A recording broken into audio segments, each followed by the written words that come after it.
भैया बहनों शुभ आशीष। आपने पाठ पढ़ा 11 सुभाष चंद्र बोस। आज हम इसके फोटो को भी भेज देंगे जिससे आप पढ़ सकेंगे जिन भैया बहनों के पास पुस्तक नहीं है। आज हम इसके अभ्यास प्रश्नों को देखेंगे। अभ्यास कार्य लघु उत्तरीय प्रश्न। सुभाष चंद्र बोस का जन्म कहाँ हुआ था? ये पहला प्रश्न है। सुभाष चंद्र बोस का जन्म कहाँ हुआ था? तो इसका उत्तर होगा सुभाष चंद्र बोस का जन्म उड़ीसा के कटक में हुआ था।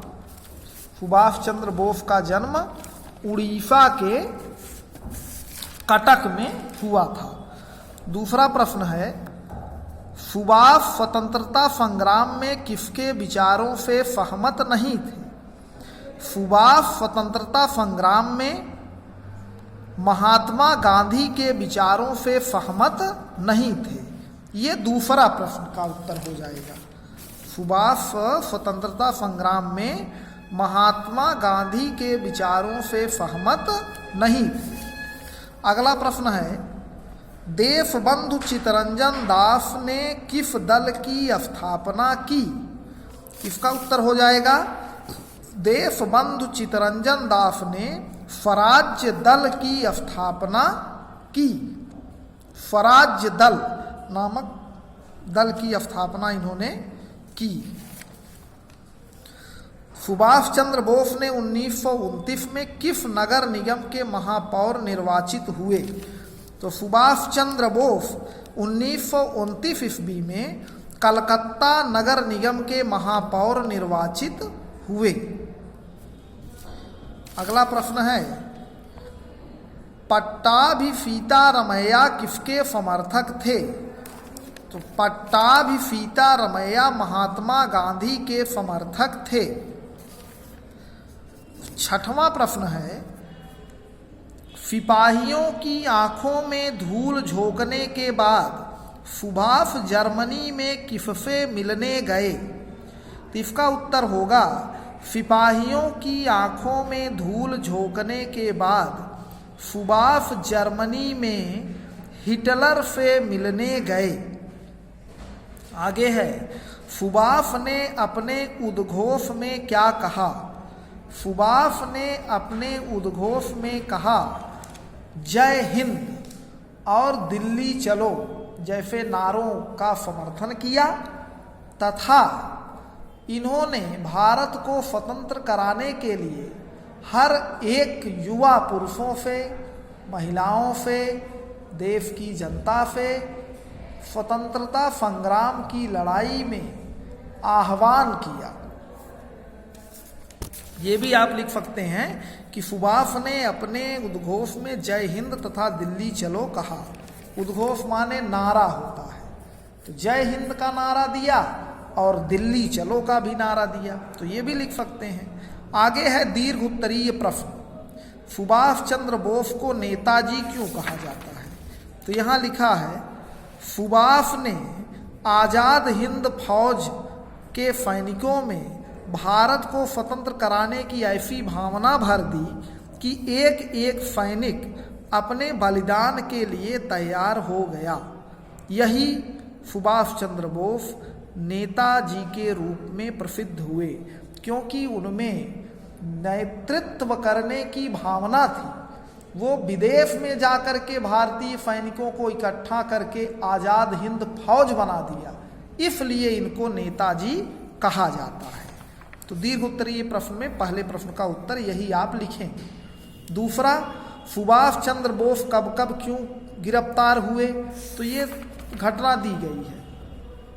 सुभाष चंद्र बोस एक बार जब प्रिंस ऑफ वेल्स आ रहे थे तो उस समय इनको 6 महीने की जेल भेज दिया गया। दूसरी बार सुभाष ने को 25 अक्टूबर 1924 को गिरफ्तार कर लिया गया, क्योंकि इन्होंने अंग्रेजों द्वारा बनाए गए कानून का विरोध कर रहे थे। और इसके बाद कई बार फिर इनको सरकार ने एक जुलूस, जनता ने उनके सम्मान में भव्य जुलूस निकाला। सरकार ने जुलूस पर लाठियां बरसा दी और सुबाफ को बंदी बनाकर 1 वर्ष की सजा सुना दी गई। तब भी ये गिरफ्तार कर ले गए। और फोटो मैं भेज दूंगा, आप उसमें से ढूंढ करके लिख लीजिएगा। अगला है स्वराज दल की स्थापना किस प्रकार हुई। तो यहाँ देखिए लिखा है स्वराज दल की स्थापना कैसे हो गई। प्रिंस ऑफ वेल्स के आगमन का जिस ढंग से विरोध किया उससे अंग्रेज सरकार बौखला गई। सुबाफ को बंदी बना लिया गया। उन्हें 6 महीने के लिए जेल भेज दिया गया। सुबाफ के मन में भारतीय जनता की सेवा करने की प्रबल इच्छा थी। तो 1922 में बंगाल में भयंकर बाढ़ आई। सुबाफ ने बाढ़ पीड़ितों की सेवा में दिन रात एक कर दिया। उन्हें 4 लाख रुपए एकत्र किए और देशबंधु चित्तरंजन दास ने स्वराज्य दल की स्थापना की। सुबाफ इस दल को सुदृढ़ बनाने के कार्य में जुट गए। वह कौन सी घटना है जिससे पता चलता है कि सुबाफ समाज के प्रति सेवा भाव रखते हैं। बंगाल में जब बाढ़ आई थी उसमें सुभाष चंद्र बोस ने लोगों की इतनी सेवा की वहाँ की जनता का, जिससे पता चलता है कि सुभाष समाज के प्रति सेवा भाव रखते थे। ये उत्तर लिख देंगे। 5वां है किस कांग्रेस अधिवेशन में महात्मा गांधी सुभाष के विरुद्ध हुए और क्यों। तो यह लिखा है 1938 में कांग्रेस के हरिपुरा अधिवेशन में। सन 1939 में कांग्रेस के अध्यक्ष का चुनाव हुआ। सुभाष के विरुद्ध महात्मा गांधी के समर्थक पट्टाभी सीतारमैया खड़े हो गए। इसमें सुभाष विजयी हुए। तो इसी में मतभेद था 1939 में, जिसमें सुभाष चंद्र बोस बन गए अध्यक्ष और महात्मा गांधी के समर्थक पट्टाभी सीतारमैया हार गए थे। अगला है कांग्रेस का हरिपुरा अधिवेशन किस सन में हुआ और किसे अध्यक्ष बनाया गया। तो 1938 में हुआ कांग्रेस के हरिपुरा अधिवेशन का अध्यक्ष, जिसमें सुभाष चंद्र बोस को अध्यक्ष बनाया गया। अब है रिक्त स्थान की पूर्ति। सुभाष चंद्र बोस का जन्म, ये भर दीजिएगा पहले में, उड़ीसा के कटक नगर में 23 जनवरी 1897 ईस्वी में हुआ। सुभाष चंद्र बोस के पिता जानकीनाथ बोस प्रतिष्ठित व्यक्ति थे। सन 1922 में बंगाल में बाढ़ आई। देशबंधु चित्तरंजन दास और सुभाष चंद्र बोस ने मिलकर बंगाल भर में प्रिंस ऑफ वेल्स का विरोध किया। 1938 में सुभाष चंद्र बोस को कांग्रेस का अध्यक्ष बनाया गया। सुभाष के विरुद्ध पट्टाभी सीतारमैया यहाँ लिखा है, देखिए पट्टाभी सीतारमैया खड़े हो गए। तो ये है, इनका आप लिखेंगे उत्तर और क्रियात्मक कार्य कल बताएंगे।